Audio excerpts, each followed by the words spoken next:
about what's in store. I'm talking first pick Vengeful Spirit here for Crazy. That's a bit of a new one here for me. We did see earlier at ESL. Who was it? They just flexed an offlane Vengeful Spirit. I think it was Alliance. It did not go well. They were going against Secret, a real rough one. But Vengeful Spirit early on, what do you think the value is there? Uh, It's definitely a flex pick. Like you just said, Alliance played it on the offlane. I think Vengeful Spirit is a good 5 or position 3. Sometimes it was even played on safe lane as a core, but I don't really like that at the moment any longer. However, just it's not all about the flex. It's just the fact that it's a decent 5. And don't forget, it has that save. It has that swap that can always come in handy. And as meta revolves, we always come back to the same things. Do your supports have outpushing wave capabilities and do they have saves? If one of those check marks is checked, you're good already. And Vengeful brings you that reliable save throughout the game with the swap. So in that way, it's good. Also versus that prophet, I remember a long time ago, and even now you can pick Vengeful versus that prophet, swap her inside of your own team, blow her up, and then proceed to have an easier team fight. Oh yeah, that is good in theory for sure. And if they have that opportunity, I'm sure it's something they're going to jump onto. And if we're talking about flexible positions, I mean, Death Prophet has also been just as crazy Hmm. flexible. It's been even more flexible. She's been stretched all apart in the American I mean, we had Pylai Die player in a fifth position in one game. We've seen her in the off lane. We've seen her in the front. This lady has been pulled apart all over the place. So, It- all bets are off when you see an early Death Prophet. If it gets countered too hard, teams are not afraid to shift gears. And I don't know if that is um, it's from the new drafting, because we have the 4 bans early on. It leaves very limited bans later in the draft. We're seeing a lot of 10th pick counters and then teams just suddenly shifting all of their pieces around to somehow make it work. Ever since that prophet was changed and she lost that aura, if you remember a long time ago, she had that aura, it was changed for the siphon. Ever Mm. since she got the siphon, it was played on the offlane in EU.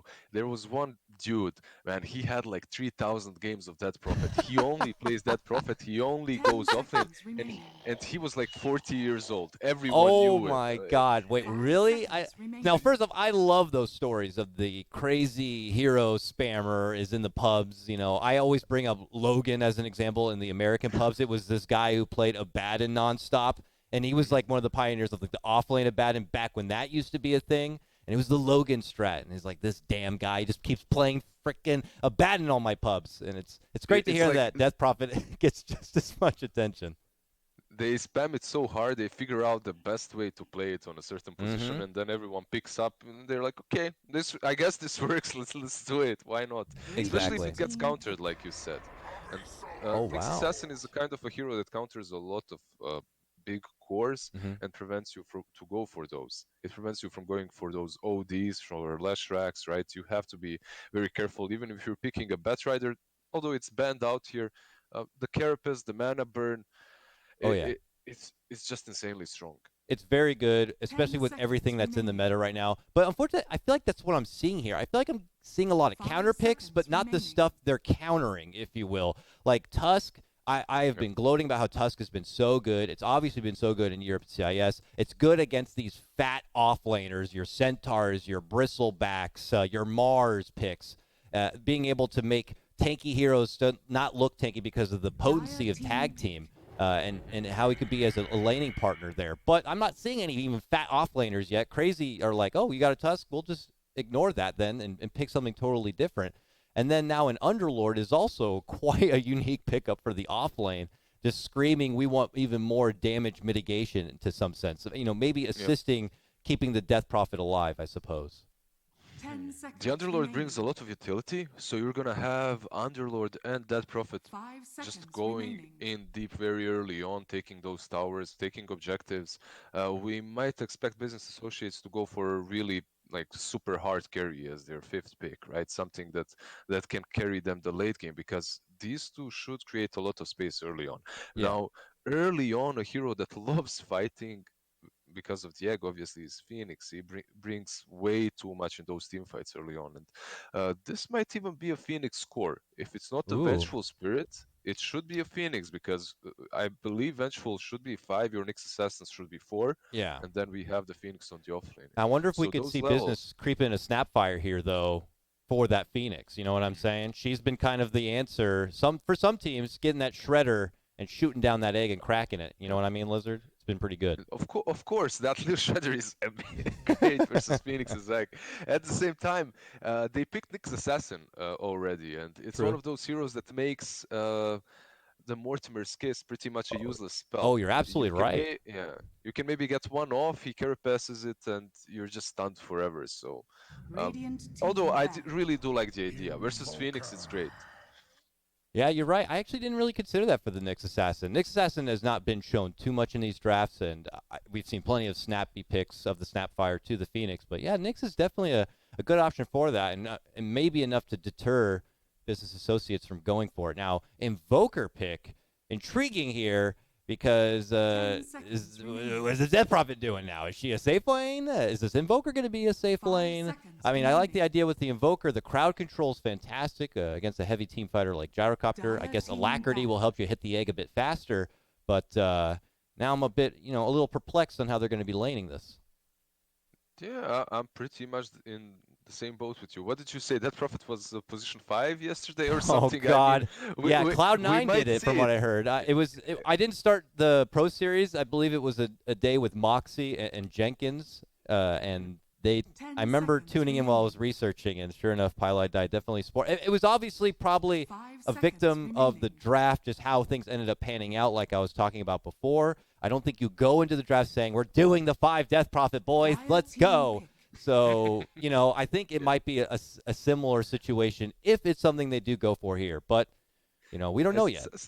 Sometimes in draft, you pick something to try and debate the enemy team. Like you're picking your core first, and you're thinking, okay, we can put it on position 4 at least, and then the game sucks so bad for the hero that you relegate it all the way down to 5, and then you're like, okay, this hero does nothing. I've seen a lot of even on the minor, I've seen teams put something like a Razor on position 5, and Yeah. But it's a nice idea, but in some cases, it can work. I mean, yeah. whether it be accidental or not, like Ember, let's say, Ember has been showing some position for viability. I know that it just might be he has such a good toolkit. It's not like a hero that needs too many items. If you can get, Ember actually isn't that bad. I yeah, completely agree. Like Ember can work, especially on position 4. If you get a range offlaner with a Blightstone, and then you have Ember just constantly spamming Sleight of Fist, it can hurt. oh And yeah. yeah, they go Um, with the Life Stealer. yeah, Life Stealer, So interesting one. Has to really get in it, there, but yeah, tell me about it. it's obviously good versus Gyro early on because Gyro's damage is mixed. Same goes for Phoenix. You have that rage to deal with the egg early on. The spirits don't truly bother you in the lane. You do have some mobility with a Tusk to get on top of that gyro. Mm-hmm. Overall, it's a decent hero with a built-in BKB, and that's always something you like versus the egg. You can see that they banned out Juggernaut as their last ban, so Lifestealer remains like a solid option. Overall, I Oh yeah. don't like it right now too much, but yeah, it works. Yeah, it's not really showing too much promise in the meta, but it seems to be the one puzzle piece for business associates as a core that could scale and not have too much trouble for what Crazy have already drafted for themselves. Now, Crazy, they finished their lineup with a puck. They're like going pretty heavy on what feels like a lot of team fight here. Now you got the puck to lock them down by the Phoenix Egg. Nyx is there kind of mixing up the back lines, and Gyrocopter obviously bringing in the damage. But how viable can that be? Just kind of really throwing a lot of chips into the team fight department and not too much into the scaling with having what feels like just the gyrocopter really going on. And you're right, by the way. Kezu is playing the Phoenix. This is going to be like a 3-position Phoenix. Yep. It will be Brawl playing the puck and Nine playing the Invoker. That matchup for me is going to be very interesting, because I'm wondering who is going to be the playmaker on the side of Business Associates. Who's going to be more active? Is it going to be Nine or Mu? I would love to see this Invoker be a bit more active so they can get Mm-hmm. across the map, make stuff happen. But crazy, their draft. You said they're putting all the eggs in one basket, but at the same time, that basket looks pretty strong. You have an incredible team fight. You have this gyro that I believe right now is a bit stronger, even though Nikes can be considered a counter. I think this is a decent gyro game, and if the late game comes, their team fight looks incredible. It looks much stronger than Business Associates, at least. Yeah, Gyro has definitely been a hot pick. Yesterday, Yawar for Quincy Crew played it every single game, all 3 games. Just, someone made a funny comment about it. They're like, some people have leg day. Yawar had gyro day yesterday, so he just went all in on gyro and was just like, that's the hero I got to practice. I guess in other cases like Sumail, he had been grinding Monkey King nonstop, so they've been picking Monkey King. I guess some core players, they just get really bogged down on a flavor of the month, and then they will just grind it. I miss leg day.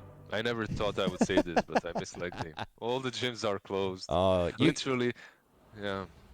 You need to be like Jimmy. When I asked Jimmy what he's doing in his quarantine time, this guy told me his whole Tinder profile. He's like, I got a gym, in the garage I like to hit up. I got books I'm reading. I'm reading books. I got a big brain.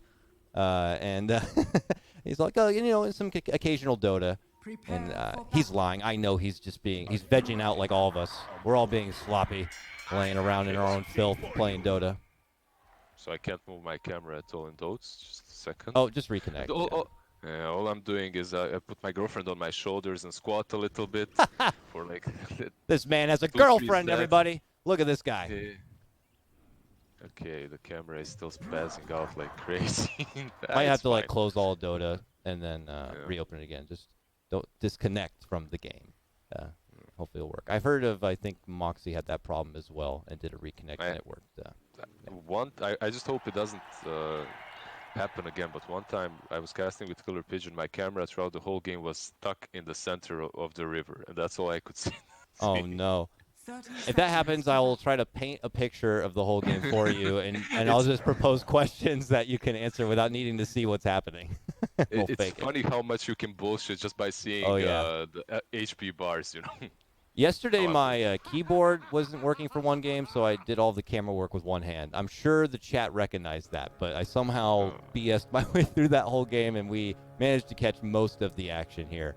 As we do get underway, Moon Kezu going to be as a pairing here in the top lane as they defend out all of the bounty runes. So it will be the position 5 Death Prophet, by the way. Are you serious? Let me look over here. We called that right. It's Fear playing the Death Prophet, taking a little bit of the Cloud9 idea. I mean, I don't even know if Cloud9 was the first to do it, but I like this. It's new. I think yesterday or the day before, Fear spent the whole day playing a lot of Ogre, if I'm not mistaken. Ogre Magi, which, it's okay. But I was hollering a lot for Tusk to come out, while Tusk was pretty much being ignored those games. But, Death Prophet, I'm excited. I want to see what it's all about. Here we go. Definitely a bit weirder than the Ogre pick that you just talked about. Get out of my lane. I'm a Death Prophet. Soul Siphons. I mean, whatever position 5 you are right now, all you have to do is buy this damn headdress, come to the lane and just harass a little bit. Your carry doesn't care because he heals so much from the headdress. He's fine. You're already contributing a lot. Absolutely. That was one of the biggest things I picked up on when I was starting with ESL and saw that was in the meta. I'm like, oh, I'm a support. I'm just going to buy headdress, go to the lane, and my carry's going to love me. I just got to hang around and give him all that regen. And it's and same is for position 4 and offlane. If you click on the Tusk, Moose is doing the same thing. He's got the headdress. Yep. Just, it's all about the region and these items that give you a lot of it early on. It's headdress, Basilisk, Buckler, no, not as much. All right, fight time behind the tower top, but scoping at mid lane, look at this. 8-3 Puck to the 1-2 Invoker right now. Bryal really going off in the early part of this mid lane.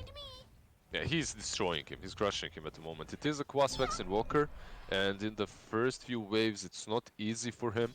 But you shouldn't be this crushed, I suppose. We'll see. Maybe he'll recover in the next couple of waves.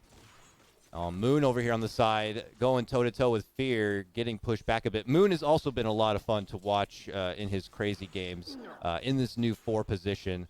Again, I don't know if he started picking up the 4 position with this team or not. I know he used to play a lot of the off lane, but he's taking a lot of those off lane ideas and putting them into the 4 position. He plays very aggressive, loves to fight, loves to throw down, and we could be seeing more of that here in this game on the Knicks. Previously, we saw him on the Ember Spirit, and then before that, he even picked up the Earth Spirit, which I have not seen him play too much of.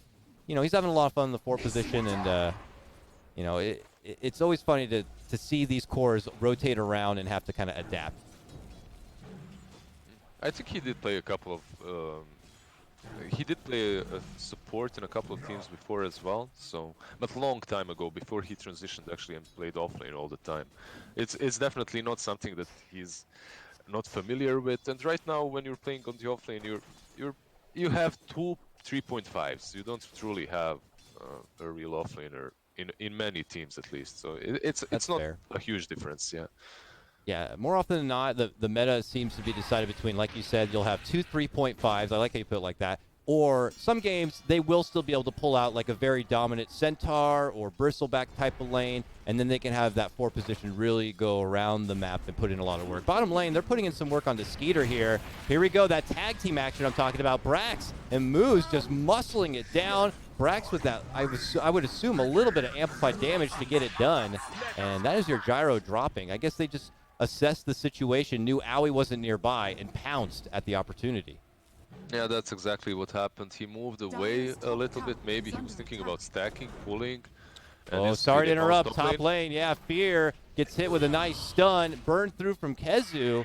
And just like that, Crazy will take one of their own. Moon now going to be forced to TP out and avoid the extra trouble. But all right, you take one of ours, we'll take one of yours. Now, of course, taking down the gyro is a nice prize compared to the 5 position Death Prophet. Okay. Yeah, it's definitely bigger. On the mid lane as well, you can see that Invoker is coming back a little bit. He has 17 CS. I love that he's going for the Quaswax build, as he'll be able to be a bit more active. That's why I like the Death Prophet pick in the first place. I thought that they will have this super tempo-based lineup that will be able to rotate across the map and take objectives early on. With Quaswax Invoker, they can do the same. Yeah, she's kind of like an interesting version of Shadow Shaman in a way as a support. You know, has tools to be able to take fights and stuff, and then her ult is to help push the objectives forward. I mean, I might be reaching with that analogy, but, you know, it's not like I see 5 Death Prophet too often. I'm curious to see if they do play it like that with the tempo around her ult. I think what's important about her is also her laning stage. Even though Fear did feed once, I think the laning stage is pretty solid for Death Prophet early on. With the Spirit Siphon, you can just match almost any position 4 in those trades. But later on, the only difference with Shadow Shaman is the fact that you have to be there. Once you pop that ulti, you can't run away, right? And you're a position 5 with no farm. They will blow you up really fast. Yeah, she's step out of position. Super weak. And if you're not in the luxury of the core position to build up those kind of tanky armor items or, you know, strength items, whatever it may be, she could find herself being very, very frail in these fights. Now, 5-minute bounties did go out. Business Associates did manage to grab 3 of them.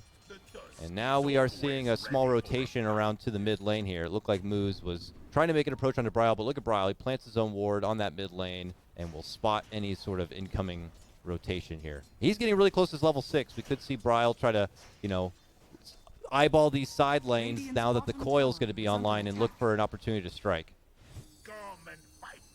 I was thinking maybe they can rotate on Bryle in if Fear has silence, but he doesn't have it skilled.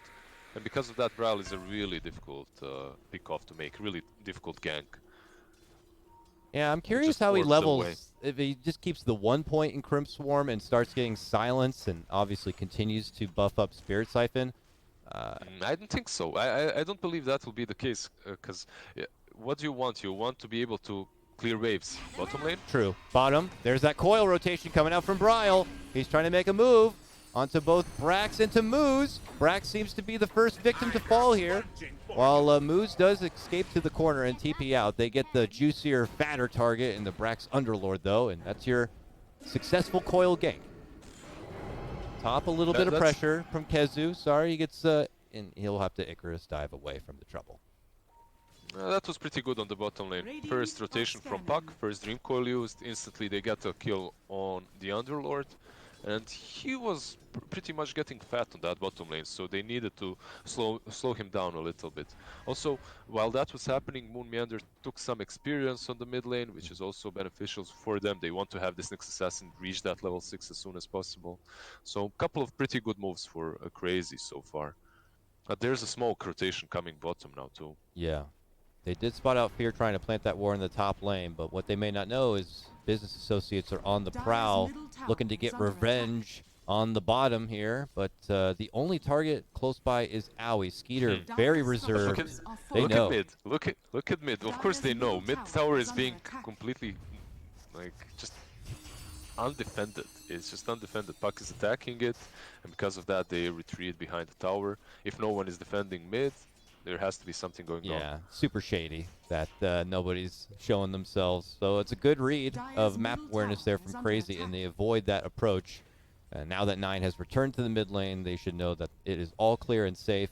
Skeeter can waltz himself back out from the laning phase. Fear's rotated down here too. He's got to get some levels on this support, or he could find himself trailing behind pretty far. The big breadwinner of this game so far seems to be Moo's Lifestealer. He's had a really great lane to work with and continues to now work between the lane and the side camps to farm up.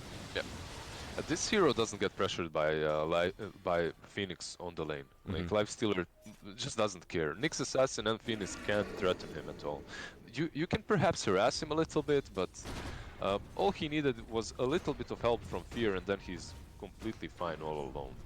He's farming the side camp, farming the lane as well, and that's why he has such a big network advantage over the offlaner. And now Fear bottom, we're going to be seeing the neutral items begin to roll out here. If he's blessed, maybe an Iron Talon will come into his possession soon enough to really amplify that farming capability. But things have slowed down a bit for business associates. I'm sure Moose is itching at the opportunity on his tusk to kind of make more fights happen here, but the way that Crazy have been reading the map, it's been very difficult. There, Owie. Nice little D-ward. We see the rotation bottom as well now. Kazu is there too. Ooh. But you look at business, they've already actually exited from the bottom lane. So both teams coming up short. It's the same thing that happened top lane. No one was defending the tier 1 on the Radiant side, but there is a smoke, and I think this might catch them off guard. Oh, they're in the river. Luckily, business not too close to the cliff's edge to spot it. Bryle's going to make the move. Jump in for 9. Commits the coil. A silence from Fear to try to fend him off. Full sweep through from Kezu. He's not looking to commit the egg. They don't feel so good about this approach. Maybe not anticipating so many business associate members to be nearby, but they decide to call off the gank for now. If it was a little bit more out towards the river, Kezu can plant a good egg there and you can fight around it. But if his egg is so far away that no one can help him out, then it's not worth it. It would probably just die. By the way, one great play was being played by Moose on the mid lane. Before all of that happened, what he was doing is, he wasn't just AFKing behind the walker, he was using shards to block the creep wave so it sits closer to the tier 1, so that it's easier for 9 to farm. Oh, I like that. 9? Yeah, they got a silence set up onto Bryle here, but not enough follow-through damage to finish off the puck. Sporting the treads. Didn't even have to toggle it to strength, but the 2 nulls, I guess it's enough stat power for the little fairy dragon to avoid the pressure. A prize. It's a weaker Death Prophet, you know, Crypt Swarm, and Soul Siphon's only level 2. You know, you're just going to need more gunpowder than that if you're going to want to finish off that mid lane. Yeah, just worried for 9 right now. He's in this situation in which he needs to make things happen. He needs to use this Urn of Shadows, because that's what you're doing as a Quas Waxing Walker with this build. You need to rotate, you need to make space, you need to create moves, and so far he hasn't really done anything, but maybe here on the bot right now. Yeah, they do a quick loop around behind the tower, and egg going to be committed. Moose goes into the snowball, try to avoid it, but it's not going to happen. As he comes out, the egg will crack. It's just going to be a takedown of Lil Tusk as the rest of the associates leave out, but mid lane, it's a move on the Moon Meander. Oh, he tried to even use the Vendetta to make it away at the end, but they even had the sentry down. Not going to matter. So overall, I think this benefits business associates a bit more. Just because the egg was committed as well. It's like what, 80 seconds remaining, and when you look at business associates, they haven't really committed anything in these fights. So Yeah. They're fine. Yeah, Moo is still farming top lane. It's one of those. This is like really the CS kind of game here that we've been seeing, especially a lot in the Americas.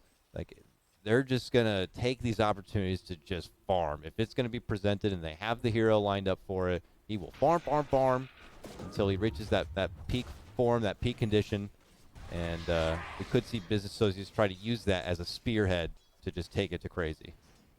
He's got an armlet completed, by the way, now that we are talking about him. Ooh. And one problem that I usually did see with business associates is that they have this position 1 and 2 that are both very good at playmaking, both very sacrificial, but never can really hard carry the game. Like, it can happen, but not very often. It just isn't their style. But when you give them a hero such as Lifestealer and Invoker that's class Vex, they can scale super well later on in the game, and they can also be the playmaking heroes. So I like this draft a lot for business associates. I think, at least when it comes to these players and how they perform, the heroes fit them.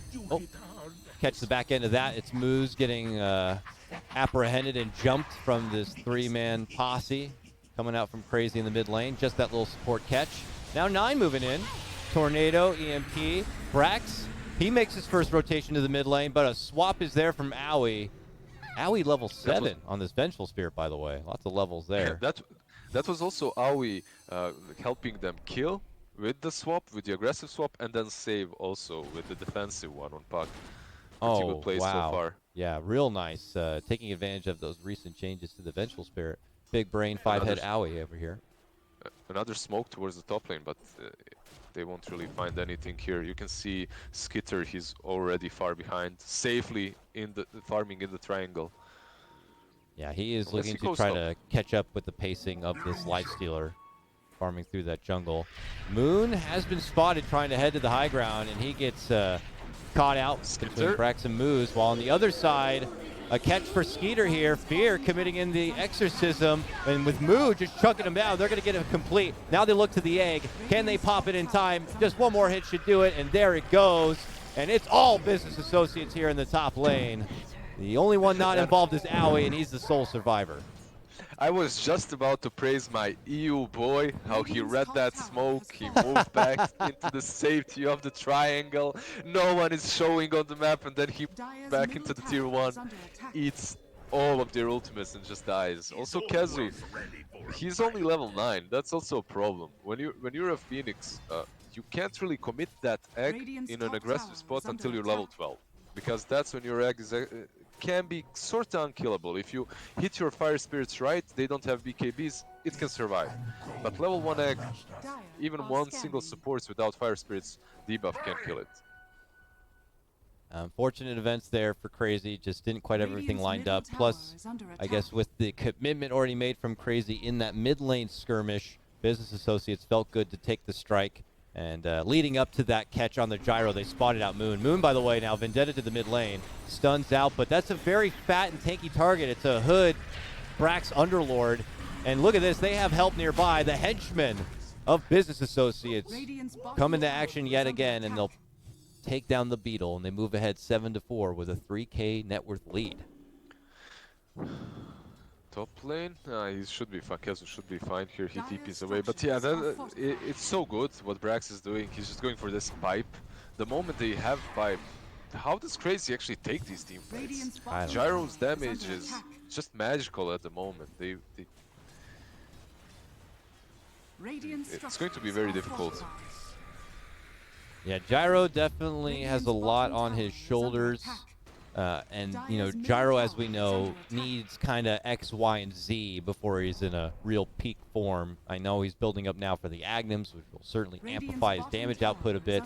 But, you know, I imagine he'll have to follow it up with something like a BKB, something defensive, or if they want to just go all in on the damage output, you know, they're going to need all of that before they can take it to business. Just with what business have now been able to build up from themselves from the laning phase, now these successful ganks, they're just going to be so tanky. If you're Crazy, all you have to do is split at the moment. And it's surprising that they didn't take down this tier 1 on the mid lane, while their tier 1 on the bottom is falling. Instead, they were kind of attacking the creeps on the sides, checking for wards. I think this tier 1 on mid lane had to fall, and this is a big mistake from CR4ZY right now.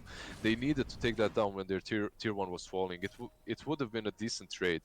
This way, they're just losing map control, and Gyro, he's farming well, but he's far behind the Nikes. Yeah. Radiant's And middle tower is under like you attack. mentioned again, some attention from CR4ZY to the mid lane. They really want to get that tier 1, but are unsuccessful. So they divert to the top lane in hopes to find Moo. He's not there. And here they are kind of running up and down between the two lanes, hoping to find an opportunity that can just suddenly present itself.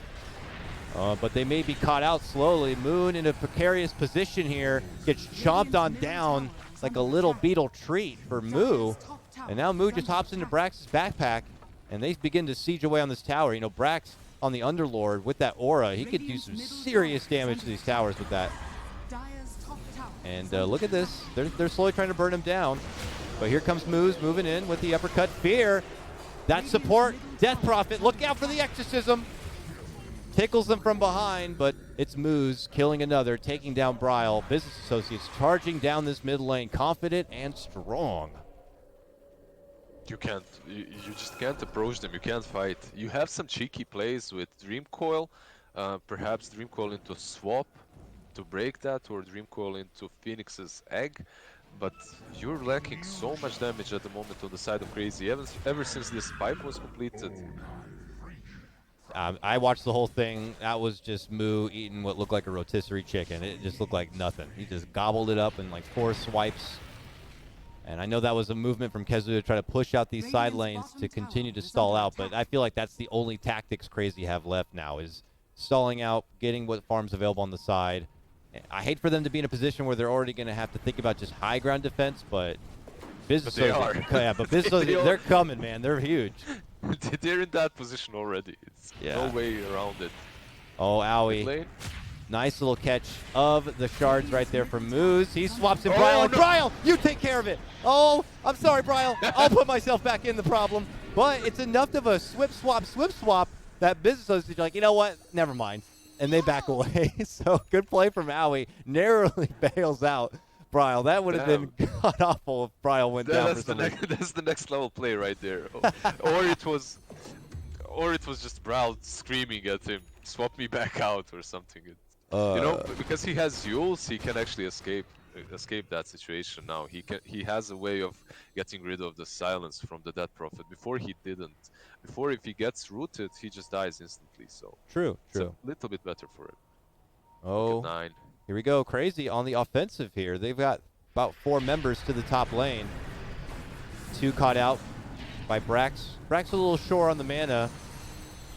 Moon, though, he's been the punching bag this game for the business boys. And here they come. They got their neckties. They're starting to, like, crease it up under their neck. Or I don't know what you would call that part of a shirt. The lapel? The neck part? I don't know.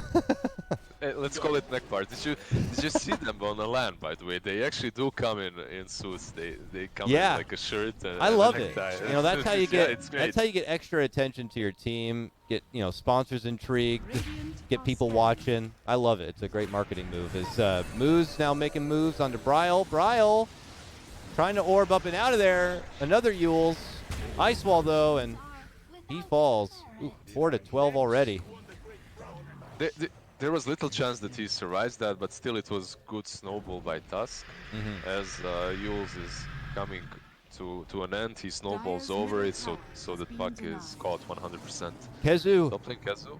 Flying into a different game. Get me out of this game. I have a... Yeah, and he's gone. So... I was going to say, I have a Death Prophet support on my team, but that's the other team. Right now, it's at least... I'm losing to a Death Prophet support. Exactly. Get me out. Get me out. Yeah, I'm losing to a 5 Death Prophet. But, hey, you know, this 5 Death Prophet is on course to get a win in the... You know, at least 1 win under the belt. I don't know how much of this game was contributed by it. You know, what is it really? A good silence to have, of course, and exorcism certainly causes some problems, but I wouldn't say that, you know, I think the silence is really strong here. 6-second silence, it's amazing. It's amazing versus Phoenix, also versus Puck. For sure. Versus anyone, obviously. All right. Tornado, snowball, uppercut. Bryle goes in. Bryle, oh my goodness, nearly dies.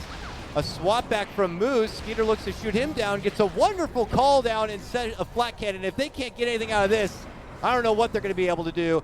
Brax says, let's go, boys. Oh, wait, does he cancel the ult? Yes, they do. They cancel it. They say we can fight this. They do a minor Nyx bomb. He gets stunned up. The swap from Owie to create space for Skeeter to make it out. But now Owie under the gun. He gets siphoned up and finished off from Moo. Oh. I'm not sure that the cancellation of that ultimate was really worth it for them. They just wasted that Prophet's ulti for Aoi, for a kill on position 5 Vengeful. And they also lost the Invoker, who arguably would have died anyway. But yeah, maybe they can do something more here. They're still lurking about. Yeah, they definitely, it feels like they got to make something happen out of what has been there.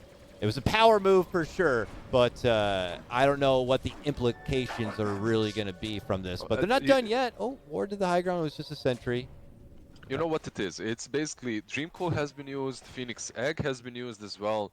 There's nothing stopping us from pushing further, and because of that, they're just chilling on the Radiant side of the map. Kezu doing the same thing on the top lane. That's fair, you know. That's totally cool. Flying to a different game. He gets the. You can see that he switched up as well. He thought about going for Shivas. I'm not sure if he will continue that path. I would love to see him build anything to get rid of that silence, because if it connects, it's just he's so useless in these team fights. All right, business. They're planted on the high ground. They feel confident. There's no vision nearby, but you know, Crazy are already out on different parts, roaming around for a little bit of an economy boost to prepare for the inevitable high ground defense. I gotta say, you know, they got decent high ground defense, right? You got Gyrocopter, who's one of the best team fighters, loves to have a good choke point fight. Phoenix Egg can be positioned a lot safer and usually easier in those kind of skirmishes. A swap back into the base, I mean, come on, that's pretty good too. That's level 2 swap as well. Vengeful is level 12, so Aoi can be very impactful in these next couple of fights. But the problem is they won't go straight high ground, they will go into the pit. Yes. And usually if you're in a situation such as this one and you're split pushing, it can work, but they haven't even taken the outer tier 1s on the side lanes.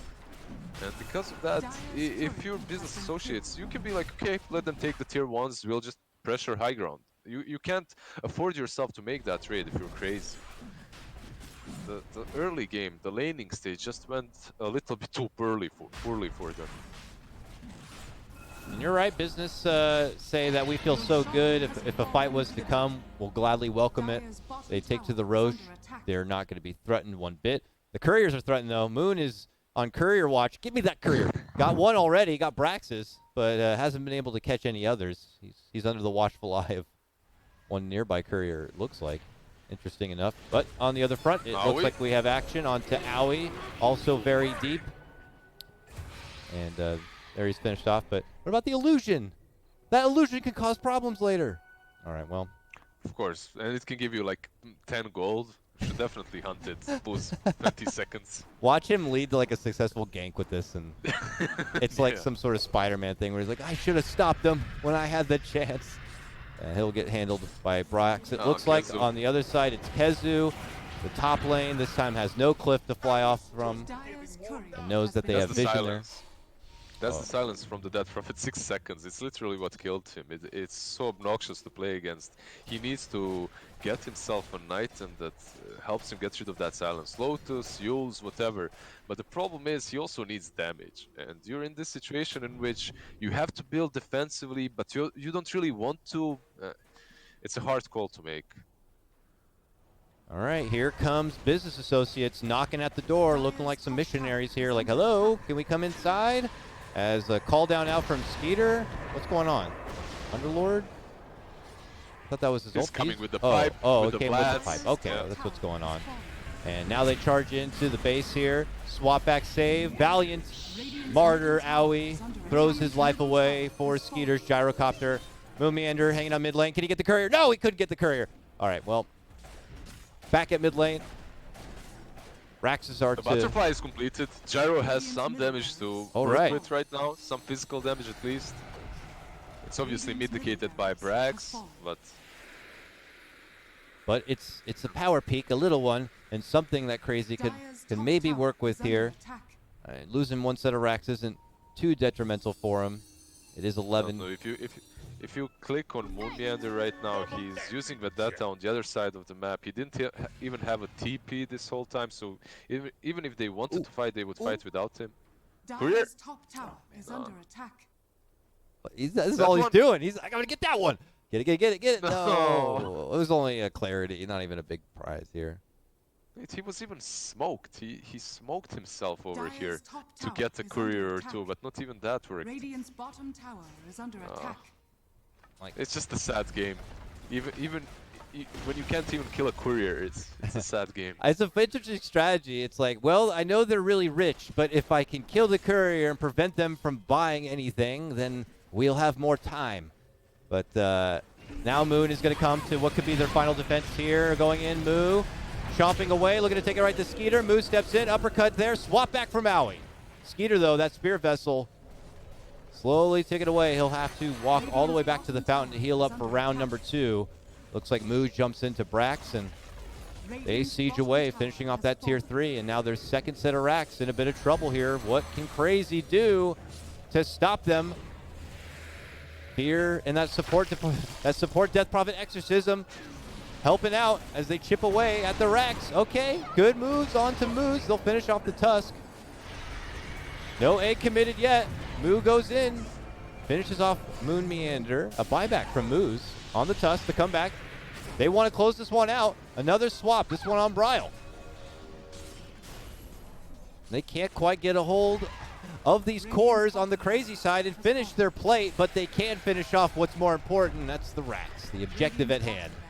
And they just take the racks as they move back. I think that team fight from Crazy also started really well.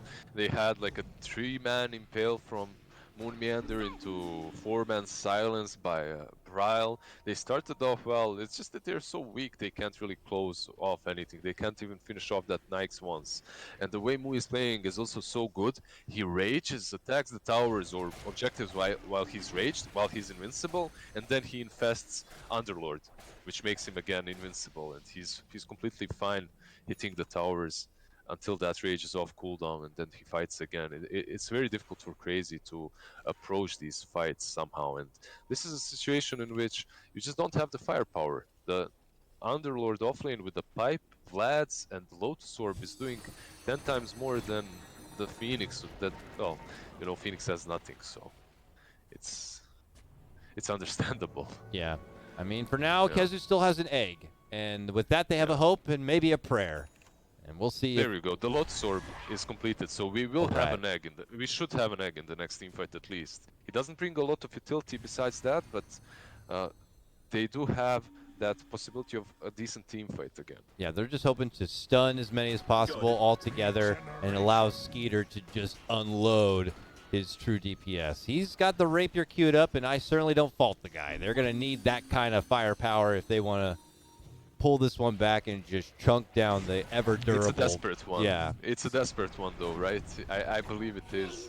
Yeah, we'll see. They cracked the window for emergency and are grabbing the Rapier out of the box and hoping that that is what they're going to need to take this game back. It doesn't look good. I would say it's a pretty low percentage, but you know, never say die for Crazy here. They still have a decent team fight. Only one side up though left remaining. Will be difficult to defend it. Bottom lane. Oh. Flies up and out. Ooh, Coil. Okay, that's a big guy though. You sure you want to go for him? Oh, the call down also committed. Bit awkward. Bryle heading out the other side. Not like this. They're not going to be fine. Yeah. They're not going to chase, but it's cooldowns. I'm actually very surprised that they didn't go for that they ran away instead. Because even though they didn't have the full force over there, I think they're strong enough. They're just going to go. I mean, Coil's on cooldown now. Call down's on cooldown. They got a minute free from that. There's still going to be the egg, but that's more than enough for business to kind of move in there and get things going. And that's also Bryle, who just completed Aghanims. He used that Aghanims instantly onto the Underlord to try and get that first kill. They are unpunished, it seems like, though. There's the repair kit. It's repairing tier 3, and they'll leave to fight a little bit later. Yeah, Moon Meander also built a Vlad's on this Nyx Assassin. I like that a lot. They need as much utility as possible on their side. Whenever you have a hero that doesn't bring utility on your offlane, like let's say a Weaver or a Phoenix, you need to do so on your position 4. You need to itemize that way, no matter if the item is right for your hero or not.